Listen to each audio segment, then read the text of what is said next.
Welcome to Film My Watch List. My name is Richard Keeney.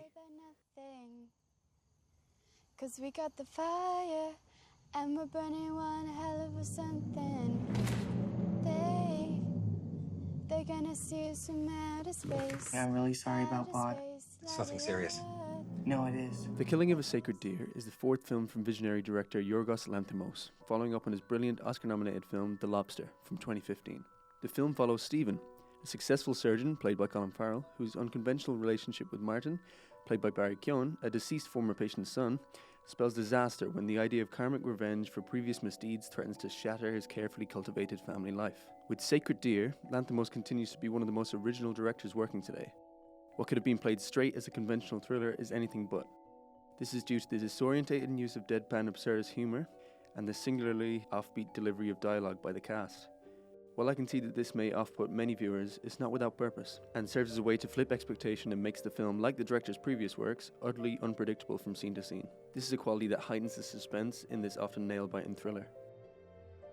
The cast are pitch perfect in their performances, and they seem to revel in the utter weirdness of Lanthimos' screenplay, while giving some of the best performances of their respective careers. Colin Farrell is extremely strong in the lead role. He continues to make interesting choices as an actor off the back of Lanthimos' The Lobster, a brilliantly underrated performance in True Detective's otherwise lackluster Season 2, and his great performances with Martin McDonagh in the last decade. What may seem at first glance a disarming choice for his line delivery proves to propel the film's eerie and frequently hilarious tone. Nicole Kidman is captivating as his supportive wife in one of the most original roles she's done in quite some time, proving she's more than capable of giving brilliant performances when given the right material and direction. The film's enigmatic antagonist, Martin, played by Barry Keoghan, is similarly great in his unnerving portrayal, where we are constantly trying to guess what's going on inside his mind. He truly excels at playing these intense weirdo roles. It's an exciting time for Keoghan. With this and Dunkirk, he seems to be really blowing up right now. As a side note, if you enjoy his performance here, I'd definitely recommend checking him out in the small Irish independent feature Mammal, directed by Rebecca Daly. The Killing of a Sacred Deer is shot in a way strongly reminiscent of the films of Stanley Kubrick. The Shining is a clear influence, with the near fisheye ultra-wide lenses used, ominous tracking shots, and intense orchestral score. The slow methodical zooms reminded me of A Clockwork Orange, which also shares tonal qualities through its unique dialogue.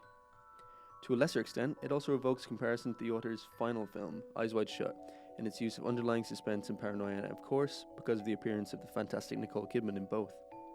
Beyond Kubrick, Sacred Deer also gives off a strong Michael Haneke vibe, and at times plays almost like a spiritual successor to the extremely dark thriller/comedy Funny Games. That being said, most of these inspirations are tonal. Lanthimos is really accomplishing things that no other filmmakers are managing these days. He's consistently, excitingly weird and unpredictable. I can't think of a similar film other than maybe the aforementioned Haneke thriller that so deftly balances uncomfortable dark humour with intense violence and suspense. The deadpan delivery of the often ridiculous dialogue is very much a make or break aspect of the film that I'm certain will prove to be cinematic marmite for some viewers. That said, I loved it. One moment where Colin Farrell recounts a strange childhood memory to his son was one of the most bizarrely hilarious moments of cinema I've seen all year. Lanthimos is a truly unique voice. He takes things that we're all either familiar with but are uncomfortable seeing on screen, or things that are mostly innocent but bizarre in particular contexts, and using these moments to unsettle us. Lanthimos really enjoys playing with societal norms to push our comfort levels in directions that others tend to steer clear from. The Killing of a Sacred Deer is a very enjoyable film, and the performances are terrific. The ending may leave some people perplexed, whilst others might find it completely fitting, and that sentiment really seems to sum up the film as a whole. Overall, I prefer Lanthimos' stunning debut Dogtooth and his hilariously unique The Lobster, but Sacred Deer is undeniably an exciting and audacious entry from a filmmaker who, along with the likes of Denis Villeneuve and Damien Chazelle, is fast becoming one of my favourite new directors. I'm going to give The Killing of a Sacred Deer 4 out of 5 stars. Thanks very much for watching. Subscribe for more reviews in the future, movie lists and discussions.